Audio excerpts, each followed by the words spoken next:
Today we're doing the movie that you've probably seen 7 gazillion times, especially around this time of year, and especially if you have access to cable and have TBS. That movie is... Ho, ho, ho. A Christmas Story. 8:35 Eastern tonight on TBS. So I watched this a lot as a kid. We had the DVD. It was my dad's favorite Christmas movie because I think of a certain age, like it was a great Christmas movie. Still is. We watched it over and over again. We watched it every Christmas growing up. And then one year, the people at Turner got a wild hair up their ass and decided to have it on for 72 hours straight or whatever the hell. And it's on all the time. I think after the tradition for us of watching the DVD every Christmas kind of like fizzled away, the tradition became, I'm going to watch 10 minutes here and there of A Christmas Story. So I feel like all things considered, I've probably seen this movie 80 million times. This has to have been, the 24 hours of A Christmas Story has to have been at least 20 plus years now at this point, because growing up as a kid, I would remember like we would have Christmas dinner, we would go to Mass on Christmas Eve, and we would go before dinner, and then we would do dinner, and then that was the end of the night. Like everybody would go to bed. When I got to the end of high school, I would still go to Christmas Mass, but I would go to midnight Mass. And so my parents and my siblings, nobody wanted to stay up and go to midnight Mass, but I liked it. Like in particular, the church that I grew up at, like midnight Mass is a whole thing. Like it's a really big deal. It's a beautiful church. They do Christmas carols beforehand. It's dark in the church before the Mass starts. So like it's got a great atmosphere to it. So what I would do is they would go to Mass either the morning, on Christmas morning, or they would go in the afternoon. I would just hang out. We would have Christmas dinner. Everybody would have fun, do their thing, whatever. People would go home. People would go to bed. You know, that was the end of it. I would stay up, watch A Christmas Story until it was time to go to Mass. And then I would go to Mass, and I would come home, and I'd watch like 15 minutes of it and pass out, and then that was the end of it, right? Now I've gotten to the point where the show starts, the movie starts, like the 24-hour cycle starts, and yeah, I'm watching 15 minutes here, 20 minutes there. Same thing, like right before bed, watch like 15, 20 minutes of it, depending on whatever time I happen to catch it. Maybe catch a little bit of it in the morning, like on Christmas morning, and that's the extent of it. But yeah, we've seen this movie like... Never from start to finish anymore. Anymore? Like Yeah, now? yeah, No, exactly. No. Yeah. But it's still like, we catch it, like we catch the clips of it, or we catch the like segments of it. So I count that as like still kind of watching it, because it's, you know, I'm still seeing this movie every year. So, but that, like all of these other movies, like we watch them every year. Christmas Story, Home Alone, Elf, White Christmas with Bing Crosby, Die Hard. Oh, shut the fuck up. You don't think Die Hard's a Christmas movie? I think, I don't know whether It's a or not Los Angeles Christmas movie. movie or not. I think the conversation about whether it's a Christmas movie or not is Well, I don't give a shit what anybody else I thinks. don't even think it's that good of a movie, but I mean, it's fine. it's all right. I mean, we include it in the Overrated, list. yeah. It's a Christmas Your kids have movie. watched Die Hard? No, my kids have not watched it. No, Okay. like this is like, my kids haven't even watched like White Christmas. So like, my wife and I will get to the end of the day, and the kids go to bed, and then we'll watch a movie and like wrap presents or whatever. Kids watch Jingle All the Way. They have not seen Jingle All the Way. I like that movie a lot, actually. There are a lot of things that they haven't seen. I think last year was the first year they saw The Santa Claus with Tim Allen. Papa Gijo. But yeah, we try to do our best to like go through Christmas movies and like watch them throughout the holiday season. Here's the thing.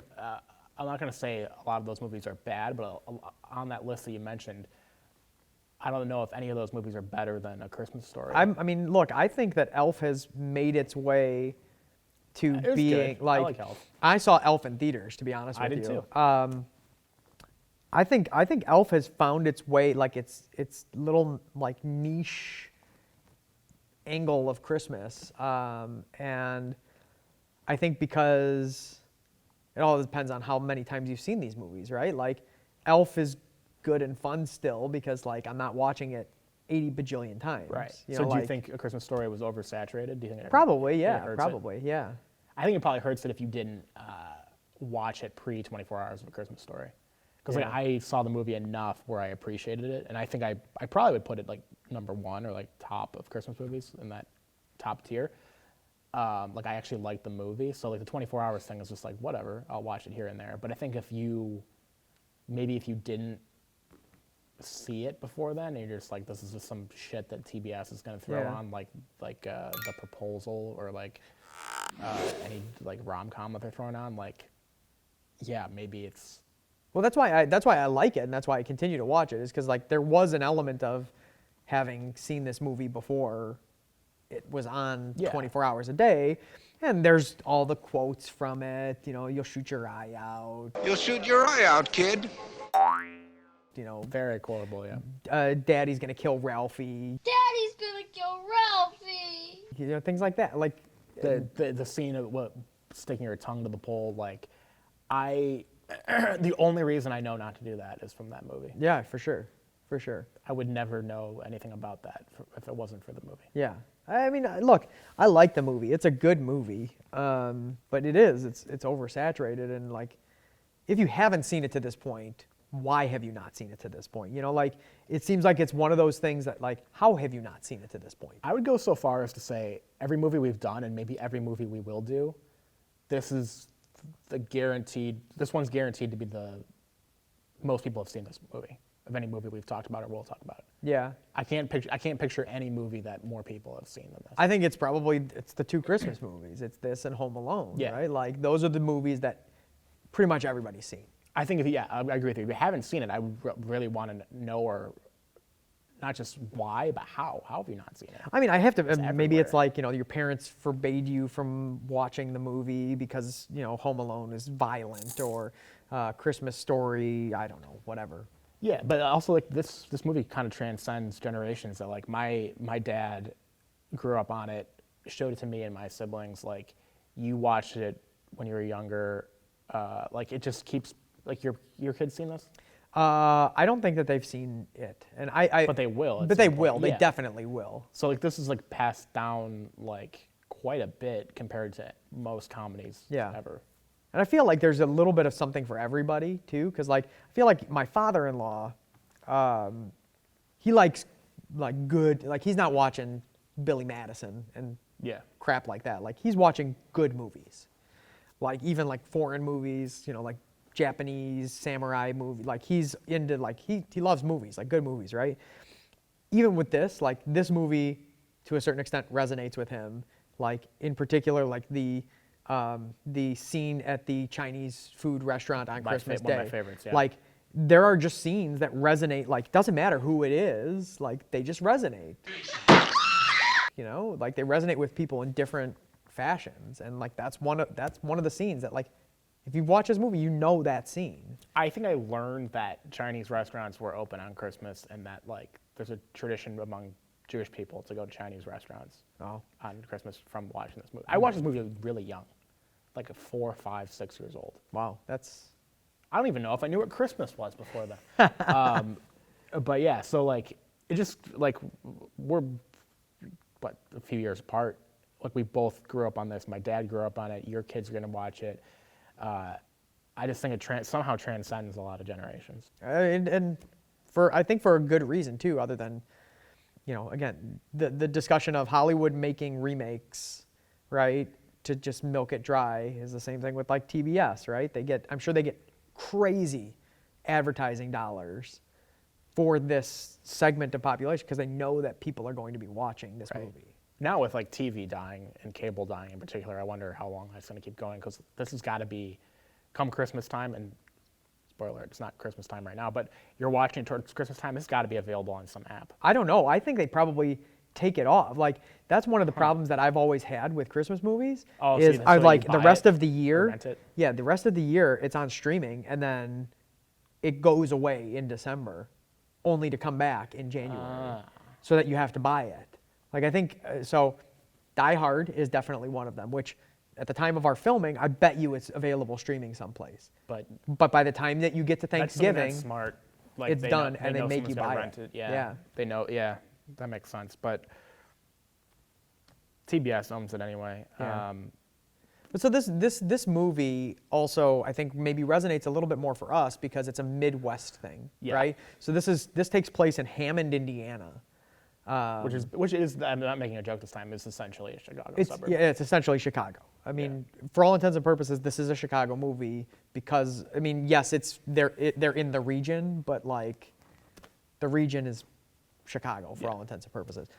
But also to it being a Chicago movie, the dad is a White Sox fan, and when he's reading the paper, he talks about this one pitcher. So he's a White Sox fan in Hammond, Indiana, which also Makes sense. checks out like entirely. But like this kind of small Midwest Americana, like it resonates with people from the Midwest. Like I think maybe even more so than like even though people from all over the country probably watch this movie and are into it, I feel like it probably resonates more with people from the Midwest because they get those elements. Oh, of it, yeah, you know? and it's interesting, like a movie like that is going to resonate with a greater number of people because, like, spoiler alert to Hollywood, the Midwest is a lot of people that exist and have thoughts and feelings. That resonates with more people than, like, this movie New Year's Eve that came out about New Year's Eve in New York City, or, like, any of these movies that, like, are set with the backdrop of, like, oh, Christmas and winter in New York is so special. And Can I also say something really quickly about that? Why, in God's green earth, would you want to spend New Year's Eve with hundreds of thousands of people Awful.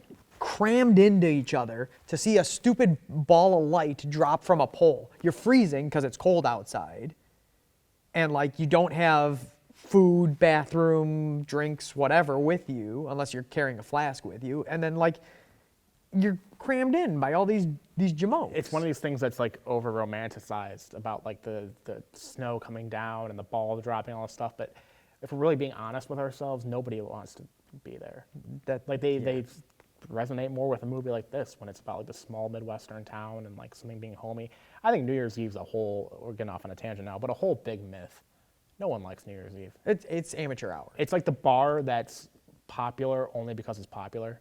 It's like the bar you go into where like everyone's shoulder to shoulder and the music's too loud and the drinks are $11 and they're full of ice and like no one's having an actual good time, but you go to it because it's popular. Do you think that's changed in light of the pandemic? That like people are like, with 2019, right? 2019's done, 2020's our year, right? And then, oh crap, 2020 sucks, right? And then you're like, hey, thank God 2020's over. 2021, and it still sucks, right? But like now you're trying to get to that momentum of being like, okay, seriously, 2022, that's our year. I don't know. That's interesting. Right? People are like, I think people do that a little bit too much. Well, for sure. Something But to I think tell now, like with the pandemic having happened, maybe people are more You think they're gonna go appreciative of wild on New Year's like Eve? the New Year thing. Probably. It's still amateur people hour. It's blame still the amateur calendar hour. for I mean, their problems. Yeah. It's amateur hour. Yeah, I mean, it all is. So New Year's Eve sucks. That's coming up soon. So don't stay home. I stay home every New Year's Eve. It's the best way to celebrate. And watch A Christmas Story. Yeah, I mean, look, it's a great movie. Even if we just like barely touched on a lot of the jokes, like you all know the Yeah, jokes. you've seen it, Like so- you've seen it. I mean, and if you haven't seen it, honestly, please comment and tell us why you have not seen this movie, because it boggles my mind that you would not have seen this movie. Yeah. Even just like segments of it, like, and if you've seen segments of it, you've seen the movie. Right. I mean, there's nothing that's like really. This also probably has the highest percentage of people who have seen part of the movie but haven't seen the thing from start to finish in one sitting. Yeah, for sure. Thanks, TBS. I'm going high again. I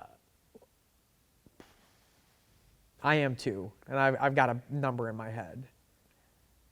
7-9. That's exactly where I was going, 7-9. So goddamn. I'll go 7-8. 7-9. Oh, we were really Right in sync on. there. Right on, 7-9. Of course. You could have picked the same number. Well, It's I know, fine. I That would have could've been fun. But was a people 7-9. like it when there's like diametrically opposed, and there's a winner. People don't like ties. We're so Squid Game. fucking smart. Squid Game. I actually haven't finished Squid Game, so I don't know. I haven't started it. I don't know if there's any ties in Squid Game.